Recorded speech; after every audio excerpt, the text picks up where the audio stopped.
It doesn't seem long since the end of the last season, but already we're up and running with the 2012 tennis season. Australian Open just around the corner. Delighted to say I'm joined by Andrew Castle, a former British #1 and commentator. We're going to look at the female side of the game, the women's tennis. Now, a lot of people are talking about this as a very weak period for women's tennis. We've got Caroline Wozniacki, our #1, who's yet to win a major. Is this fair, do you think?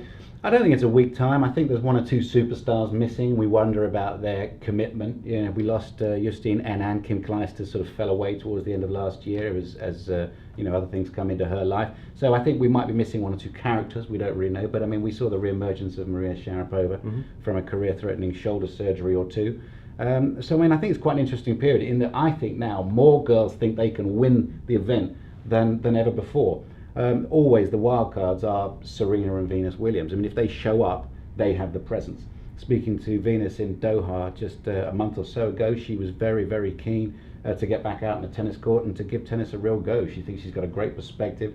If there's a bet for comeback player of the year at the end of the year, I would bet on her. And yet, you know, she pulled out of the first event in Brisbane, and so we don't know once again. But she told me her health was fine, and she was looking forward to playing. So I mean, just who knows? Serena, whenever she takes the court, when it comes to presence, she's got it. Just as when you see Rooney for the first time, you go, "Wow, live! That really is a player." Yeah. And he's strong, he's big, he's a presence. Yeah. Serena has that with the other women on the tour. She is pretty much the boss. The others are catching up, but when Serena is out there, she's favourite.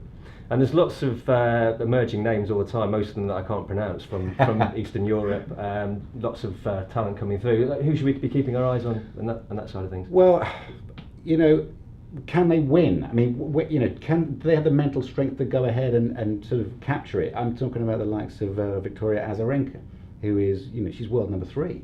I mean, she's a phenomenal player, but where is her defence? She can run, she can hit the ball, she can win the events outside of the slams, but it is potentially always a breakthrough time for her.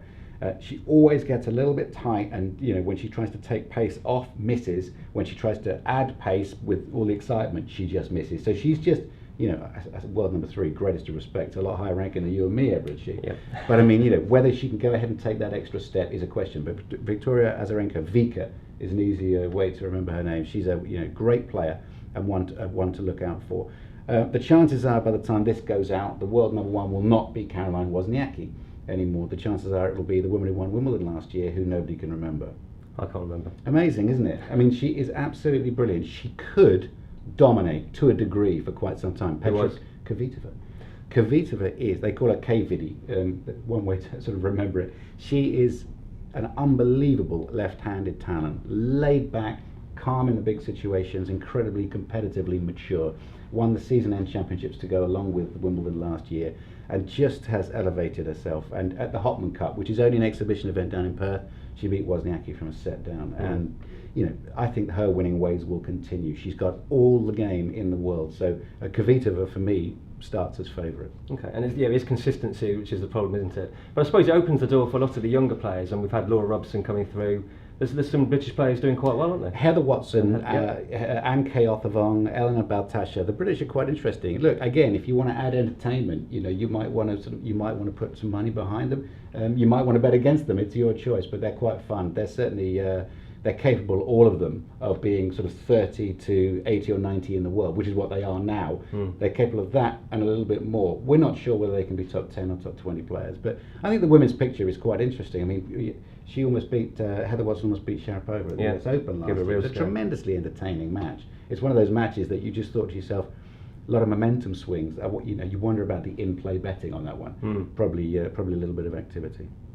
Well, talking of in-play betting, we'll be doing 24-hour trading throughout the Australian Open, and lots of women's tennis coverage as well throughout the season, so make sure you visit www.spreadex.com, either on your desktop or on your smartphone, to see all the latest prices. And thanks very much, Andrew. The two Andys.